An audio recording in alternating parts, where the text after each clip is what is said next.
Dalam hidup, rasa sakit adalah sesuatu yang pasti. Setiap dari kita pernah merasakannya, entah karena kehilangan, dikhianati, gagal, atau dipatahkan harapan. Sakit itu nyata. Ia datang tanpa permisi, menghantam tanpa ampun. Tapi di balik semua rasa sakit itu, ada satu hal yang bisa kita kendalikan. Bagaimana kita meresponsnya? Kita gak bisa menghindari sakit, tapi kita bisa memilih apakah kita mau terus tersiksa atau belajar melepaskan. Itulah inti dari video ini. Kalau kamu sedang merasa lelah emosional atau bingung harus gimana menghadapi keadaan, video ini bisa jadi tempatmu berhenti sebentar dan berpikir.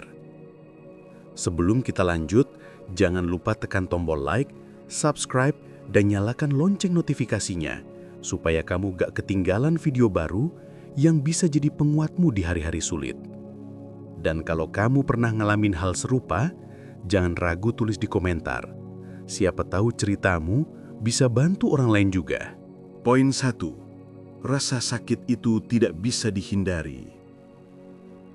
Setiap manusia pasti akan mengalami rasa sakit dalam hidupnya. Itu adalah bagian alami dari kehidupan, entah karena kehilangan orang tercinta, kegagalan dalam pekerjaan, dikhianati, atau bahkan rasa kecewa terhadap diri sendiri.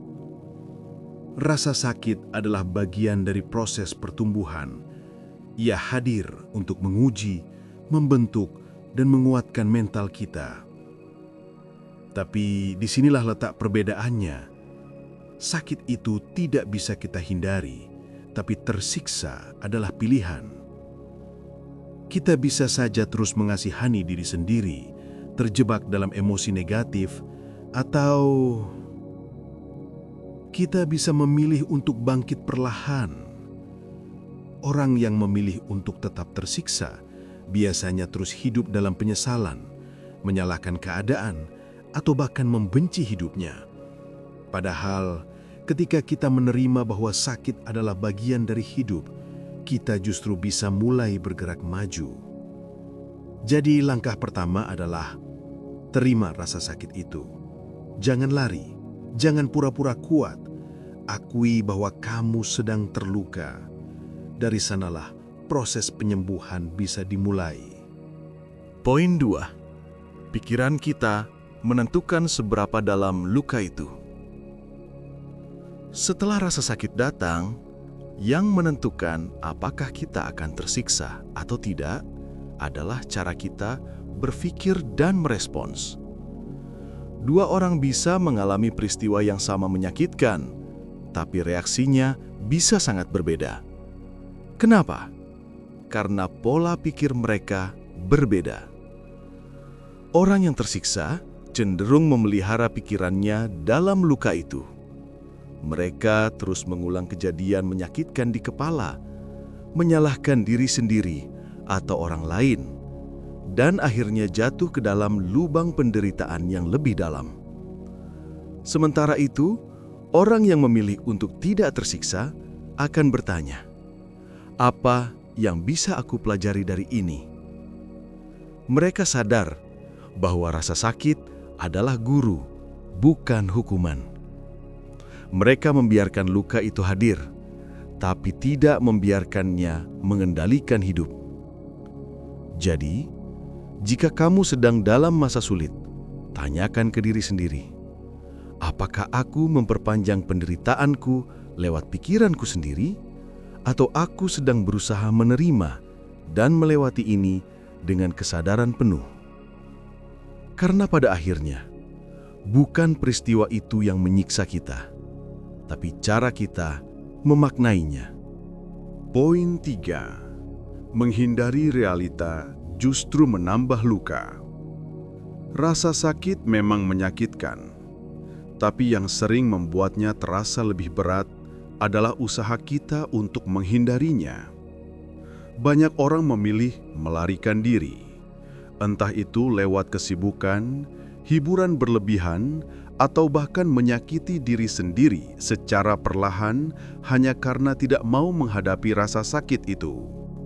Padahal, semakin kita menolak realita, semakin besar penderitaan yang kita rasakan. Sakit itu bagian dari hidup, dan menolaknya justru memperpanjang luka itu.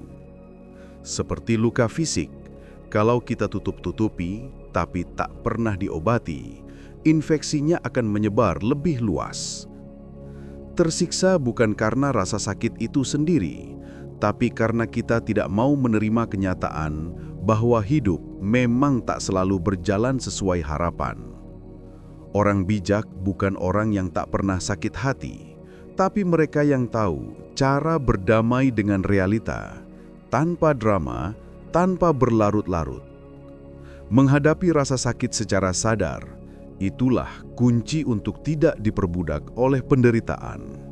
Poin 4. Kendali diri adalah kekuatan sejati.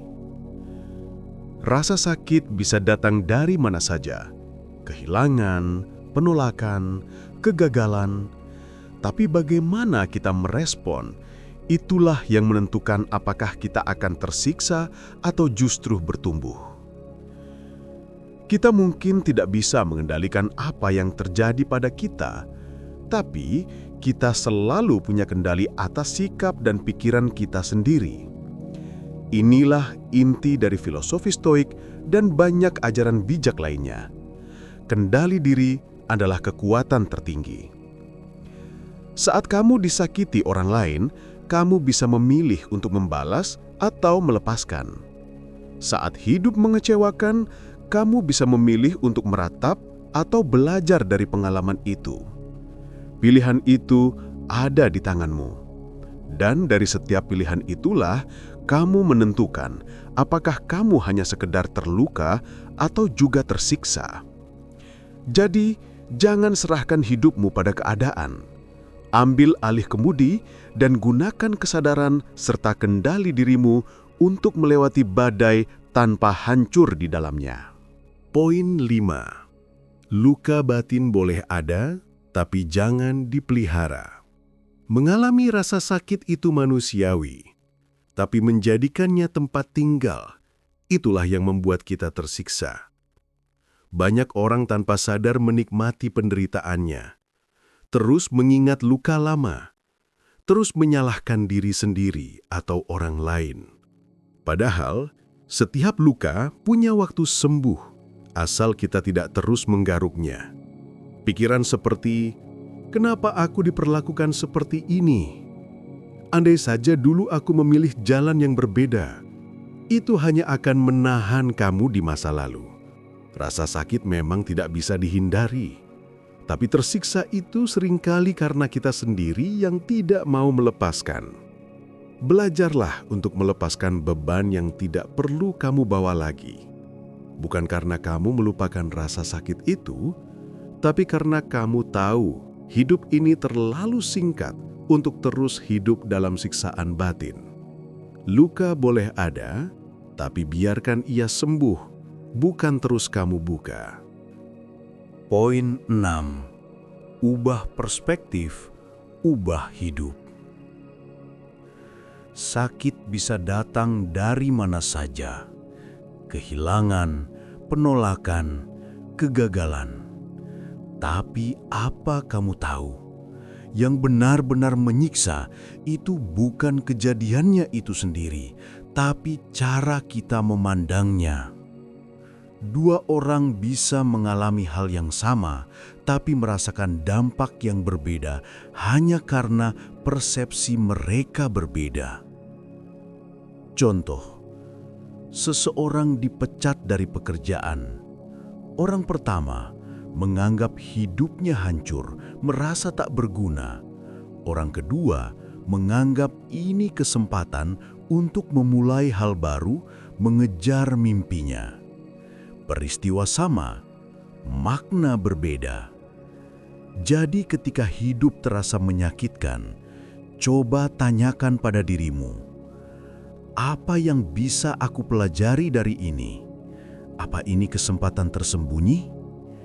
Dengan mengubah sudut pandang, kamu tidak menghilangkan rasa sakit, tapi kamu mengambil kembali kendali atas hidupmu.